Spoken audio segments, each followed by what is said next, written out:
Good evening, friends. Today, I am again before you. I wish to share again something with you, which is regarding the time barring assessment for the assessment year 1819. Most of the assessments for the assessment year 1819 in the Income Tax Act have already been completed in the faceless mode, but still, because the last date of completion of the e-assessments under the faceless mode was extended from 30th of April to 30th of June. So therefore there are and there may be certain cases where still the assessment proceedings are in their final stages and the last date is 30th of June.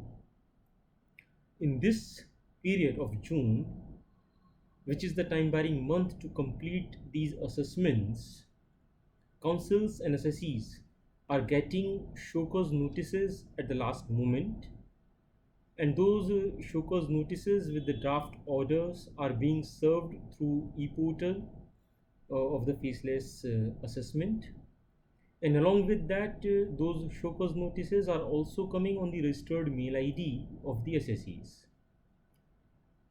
As we all know that this is a period which is a COVID period. The month of May totally has gone under lockdown.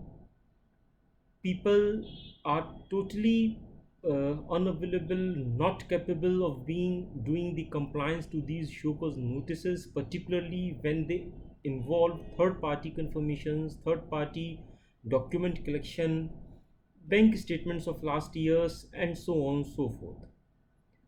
So the real problem, the genuine problem with the assessees is that in this month of May and in the month of June as well, the compliance to these show cause notices for the time barring assessments, which are getting time barred under section 153 of the Income Tax Act by 30th of June 2021, it is next to impossible to do the huge compliance required by these show cause notices.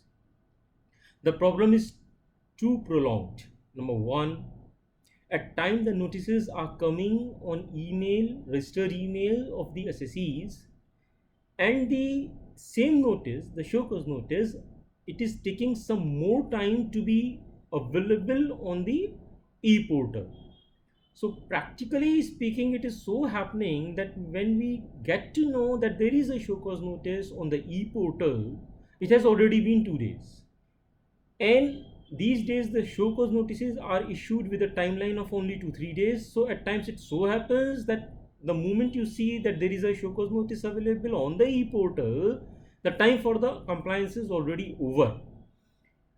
And there are examples that the revenue is not waiting for even a day, and the moment the date fixed in the show cause notice is over, the final assessment orders with the additions which were proposed in the show cause notices are being served again by email, registered email, as well as e-portal, and in e-portal they are appearing after a day or two. So the problem is, number one, the assessee, the councils are not able to get the notice itself, the service of the notice itself to do the compliance. And the second problem is that to comply in 2-3 days of huge requirements which are there in the show cause notice is just not enough, and particularly so when it is COVID period, and particularly so when it requires third party confirmations and documents to be collected from banks and other parties. This is a genuine hardship which is prevailing. We were hoping that the government will come forward and extend the timelines of this 30th of June and relax this compliance burden of show cause notices, compliance to show cause notices, resulting into enormous additions in the assessment order, raising demands and hardships on the assessees in this hard time of COVID. But unfortunately, the government has not come up with any extension by till this date to extend this period of 30th of June. Maybe they are thinking about it, maybe they come up with some extension, but if they come up with such extensions in the last week of June or on like 25th, 26th, and 27th of June, it will be of no use. Many of the assessment orders would have been passed in by virtue of these show cause notices which have not been complied because of enormous hardships being faced today by the assessees. So this is the high time that the government should come up with a clear guideline on this. That is one. That is something which the government has to do. That is one. Now coming to the legal remedies. So far as legal remedies is concerned, number one, I would suggest that all the SSEs and all the councils take care of the registered email IDs that they receive the show cause notices in time, because the service by registered email ID is a proper service and they don't depend only and only when the show cause notice appear on the e-portal. That is the first thing I would suggest all my friends to take care of. One. Secondly, the moment you receive the show cause notice, if you can comply with it, very good.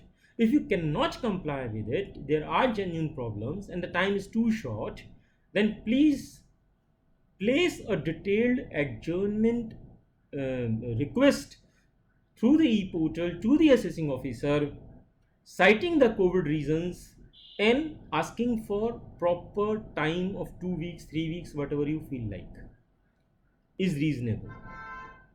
You should ask for it. And when you ask for the adjournment, you mention the COVID situation, you mention the lockdown situation, you mention all the hardships you in your particular case is facing to comply with the show cause notice. Additionally, a writ is going on before Delhi High Court, and the same problems have been cited before the Honorable Delhi High Court, that these are the problems. There are certain timelines which are to be extended, which cannot be complied with in today's time of COVID. That pleadings are already there. The High Court has already passed appropriate orders, which I will share with you. That if any adverse action is proposed on the side of revenue, then a 3 weeks notice should be served on the assessee, such that the assessee can come up for the appropriate legal remedy before the High Court in this 3 weeks time to seek appropriate relief before any adverse action, any adverse order is passed by the government department, be it direct taxes or be it indirect taxes.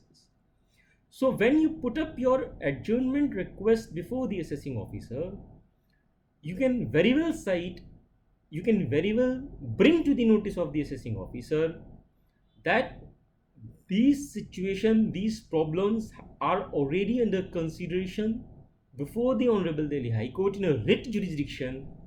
There is already an ad interim relief, ad interim direction that 3 months notice should be served such that the assessees can avail the legal remedy. You should bring this fact to the notice of the assessing officer. That is one. I am on the side of legal remedies.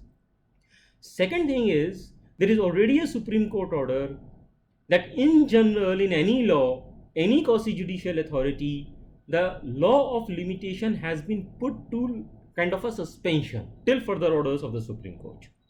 So that Supreme Court order I will also share. That Supreme Court order also should figure in your adjournment application, that in these circumstances, when the law of limitation in general has been put to suspension by the Honorable Supreme Court, and when there is, the matter is already being seized off by Honorable Delhi High Court, the case, the proceedings should be adjourned and there should not be any adverse order due to non-compliance of such a show cause notice to be complied with in a day or 2 or 3. Thirdly, you should also mention in your adjournment notice that no adverse order should be passed until unless a oral hearing is given to you. You put a request that the assessee requires a oral hearing in terms of the notification of CBDT notifying the faceless assessment procedure. You must cite that it is your legal right to seek a oral hearing through VC, no problem, through VC. But there must be a oral hearing given to you, opportunity of oral hearing of being heard given to the assessee before any adverse order is passed by the assessing officer. So on legal side, you should cite three things: the law of limitation, which is under suspension, deemed suspension, I would say, by virtue of the decision of the Honorable Supreme Court. Secondly, the matter being seized off in the writ jurisdiction before the Honorable Delhi High Court. Thirdly, your right to get a oral hearing to explain your case before any adverse order is passed against you. With all these contents in your adjournment application, you should file your adjournment application if you find yourself unable to comply with the show cause notice. If you can comply with the show cause notice, then do that. I don't say that you don't do that. But if you find it next to impossible, then you do this adjournment application. The AO should heed to it and should adjourn the proceeding, I suppose. But even if they don't, then we have a better legal remedy even before the High Court in a writ jurisdiction as well as in our appeal proceedings. So that is a piece of advice on the legal side. And on the administrative side, the request, the pleadings, the petitions are already there with the government authorities, the CBDT, to look into the matter, that in this period where the entire Mai has gone to lockdown, people have lost their near and dear ones. People, assessees, if I say, have lost their counsels. The counsels have lost their friends and family members.